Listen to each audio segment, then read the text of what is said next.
Good day everyone!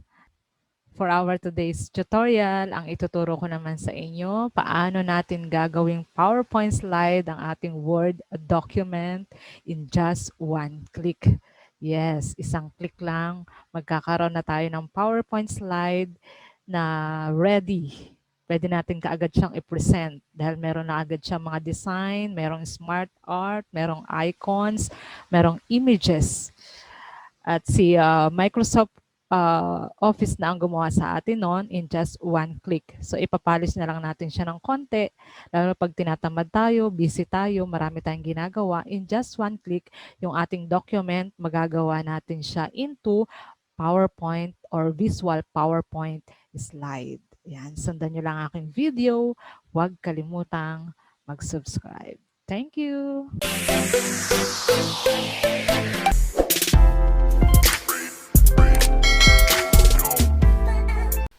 Okay, ang gagawin natin, search lang natin sa ating taskbar ang Office apps na ating dinownload. Then, click natin itong Word. Ayan. Then, blank document.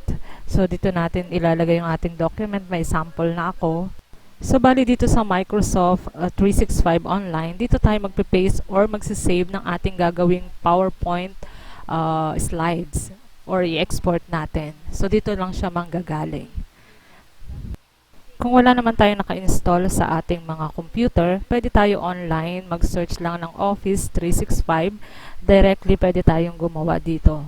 So, i-type lang natin yung Office 365, pwede tayong mag-login dito. Then, automatic, pwede tayong mag-paste doon or mag-save ng ating document. Ayan. So, then, click lang natin yung blank document. Then, pwede na tayong gumawa dito. Okay, balik tayo sa aking ginawa na nakasave na file.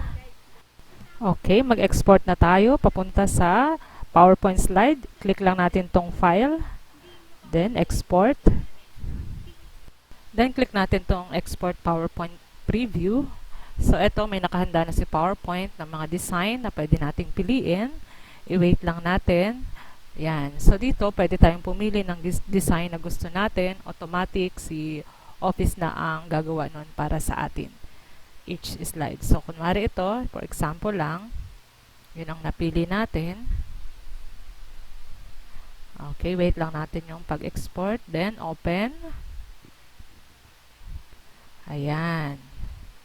So, ayan. Automatically, ito na ang ating visual PowerPoint slide.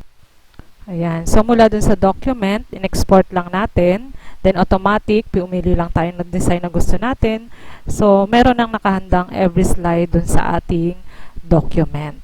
So, dito, may papansin natin, pwede pa rin tayong pumili ng gusto nating design per slide sa mga slide design. Ito naman, document 3, pwede rin nating i-paste yung title kasi hindi na sasama yung title. So, yung title lang naman.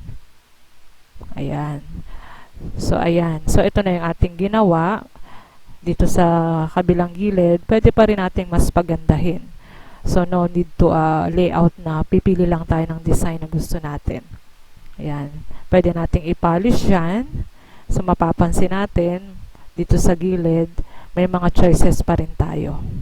Ayan. May mga icons, may mga images.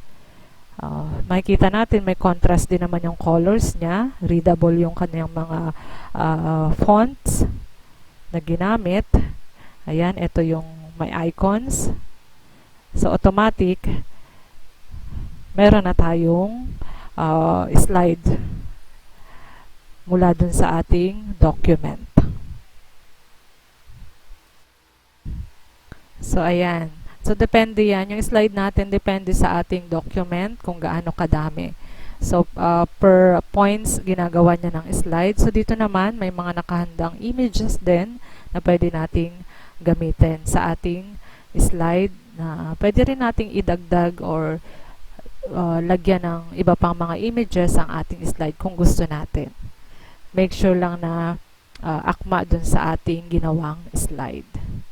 Ayan. So, marami dito pa tayong pagpipilian.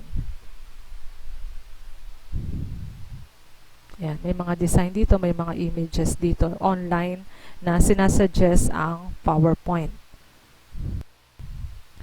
Then, pwede rin naman nating makita tong mga lahat ng slide natin. Click lang natin tong nandito sa baba. Yan. So, bali 7 slides ang nagawa natin. Then, pwede na nating i-save. Click lang natin tong file. Yan. Then, save as natin. Download copy. Yan. Download natin para magkaroon tayo ng kopya. Then, open file natin. Ayan. Enable lang natin. Then, ayan. Ito na yung ating PowerPoint. Then, isave natin sa ating computer. Ayan. So, save lang natin. Lagyan natin ang file name.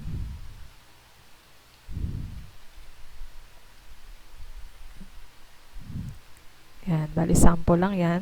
Then, pwede nating i-check kung okay yung ating PowerPoint presentation.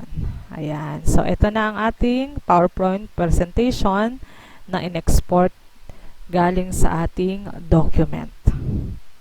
Ayan. May mga images na siya. Readable naman siya. Ayan. So, okay na siya. Pwede na natin siyang i-present.